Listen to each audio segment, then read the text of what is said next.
성장에 의한 경제 폭망, 안보 무장 해제, 외교 무능, 그리고 유재수 게이트, 조국 게이트, 우리들 병원 게이트, 얼마나 지금 많은 게이트들이 지금 발생하고 있지 않습니까? 근데 정말 우리 민심이, 시청자 여러분들, 국민 여러분들이 놓아야 될 부분이 또 하나 더 있습니다. 바로 부동산 정책입니다.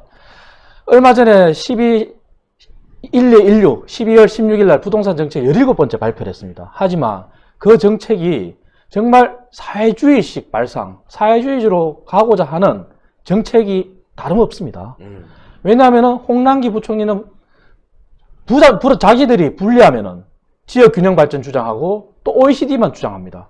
이번에 부동산 정책 얘기할 때도 세제 언급하면서 또 그런 얘기를 했고, 연달아 박원순 시장, 잠재적인 대권을 꿈꾸는 박원순 시장도 어떻게 여론을 호도했냐면요, 부동산 정책의 지금 집값이 상승하는 게 문재인 정부의 잘못이 아니라고 그래요. 박근혜 정부의 잘못이라고 그러고, 그리고 부동산 세제를 3배 가까이 올려야 된다 그래요.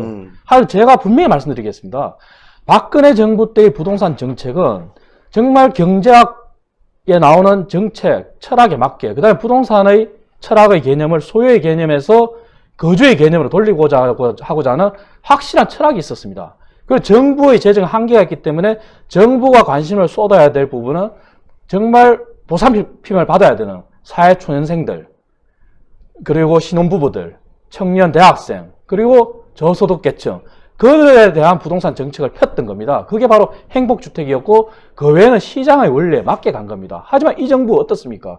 시장 원리는 무시하고 사회주의적인 발상으로 가서 종래에는 추미애 곧 법무부 장관이 되겠죠. 그분이 얘기한 토지, 국유화, 공유화, 그 개념을 서슴없이 얘기하고 있습니다. 이게 문재인 정부입니다. 과연 박원순 시장이 얘기한 게 맞나 볼까요, 여러분? 문재인 정부 출범한 17년도 5월부터 19년도 9월까지 한국감정원 통계입니다. 서울 동남권, 소위 말하는 강남권이죠. 거기에 주택 가격 지수가 상승했는 게 무려 38.8이에요. 하지만 박근혜 정부 시기에 출범한 이후의 시기에 상승한 상승률이 지수로 20.7이에요. 문재인 정부가 박근혜 정부 대비 1.98배나 더 높게 상승했어요. 그리고 주택 공급, 문재인 정부 들어서 미친 듯이 3기 신도시 발표했습니다.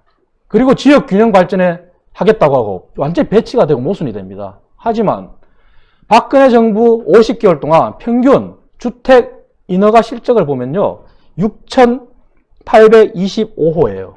문재인 정부 30개월 동안 주택 인허가 실적 6,699호예요.